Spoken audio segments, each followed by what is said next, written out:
বন্ধুরা, আমরা অনেকেই আছি যারা প্রতিদিন প্রতিনিয়ত কিন্তু ফেসবুকে টাকা ইনকামের জন্য এবং মনিটাইজেশন পাওয়ার আশায় কিন্তু ভিডিও আপলোড করে যাচ্ছি।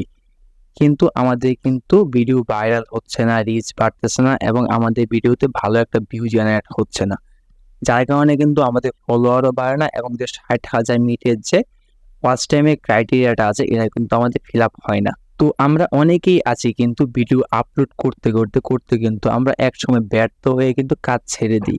তো আপনি আমি যদি সঠিকভাবে ভিডিও আপলোড করার পদ্ধতি এবং সঠিকভাবে ফেসবুকে আইডি এবং পেজে কাজ করার পদ্ধতিটা না জানি তাহলে কিন্তু কখনোই আমাদের রিচ বাড়বে না এবং ভিডিও ভাইরাল হবে না।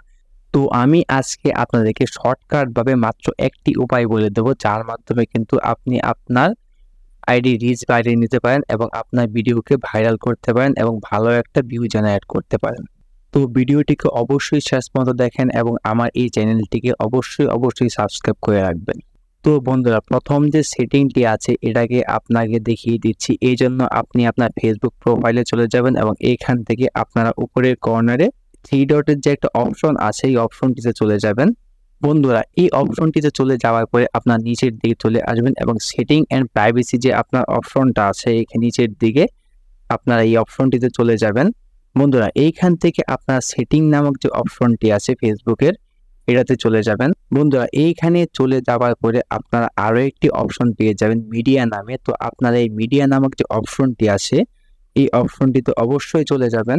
বন্ধুরা, এই মিডিয়া নামক অপশনটিতে চলে আসার পরে আপনারা অটো প্লের ক্ষেত্রে 3টি অপশন পেয়ে যাবেন। একটি হচ্ছে on mobile data and wifi, অপরটি হচ্ছে ওয়াইফাই অনলি এবং তৃতীয়টি হচ্ছে নেভার অটো প্লে ভিডিওস। তো আপনারা এই 3টি অপশন থেকে অবশ্যই নেভার অটো প্লে যে ভিডিওটা আছে এই অপশনটিকে চালু করে রাখবেন।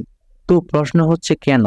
এর কারণ হচ্ছে আপনি যখন আপনার প্রোফাইলে যাবেন তখন কিন্তু অটো প্লে এর কারণে আপনার ভিডিওটা আপনার সামনে চলবে। তো এই ক্ষেত্রে ফেসবুক মনে করবে কি আপনি ভালো একটা ভিউ পাওয়ার আশায় এবং ভিউ বাড়ানোর উদ্দেশ্যে অনৈতিকভাবে আপনার ভিডিও নিজে দেখছেন, যার কারণে ফেসবুক কিন্তু আপনার রিচটাকে ডাউন করে দেবে। তো আপনারা এটাকে অবশ্যই অফ করে রাখবেন যাতে ফেসবুক বুঝতে পারে যে আপনার যে ভিউটা জেনারেট হচ্ছে এটা 100% অরিজিনাল এবং অর্গানিক, এটা আপনার নিজের বা যান্ত্রিকভাবে নয়।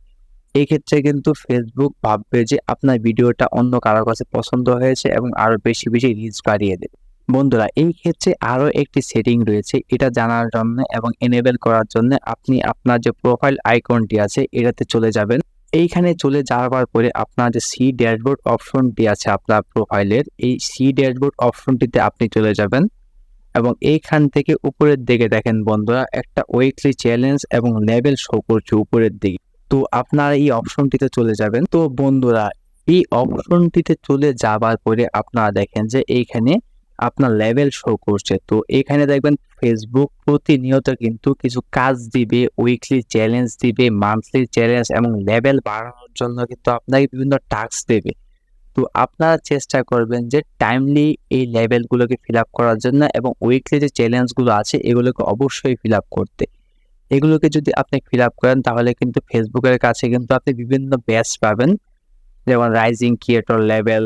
এগুলোকে ফিল আপ করার ফলে কিন্তু আপনার রিচটা বাড়বে এবং ফেসবুক বুঝতে পারবে কিন্তু আপনি ফেসবুকে যথাসম্ভব অ্যাক্টিভ, যার জন্য কিন্তু আপনাকে একটা ভালো ক্রিয়েটর ট্যাগ দিয়ে কিন্তু ফেসবুক আপনার রিচটাকে বাড়িয়ে দেবে এবং এতে কিন্তু আপনার ভিউটাও ভালো জেনারেট হবে এবং আপনার রিচ বাড়বে, ফলোয়ার বাড়বে। তো আপনারা অবশ্যই এই মিডিয়া নামক অপশনটিকে বন্ধ রাখেন এবং যে ফেসবুকের সাপ্তাহিক যে চ্যালেঞ্জগুলো আছে এবং যে লেভেলগুলোকে আছে এগুলোকে বাড়ানোর চেষ্টা করেন এবং সঠিক সময় ফিল আপ করার চেষ্টা করেন।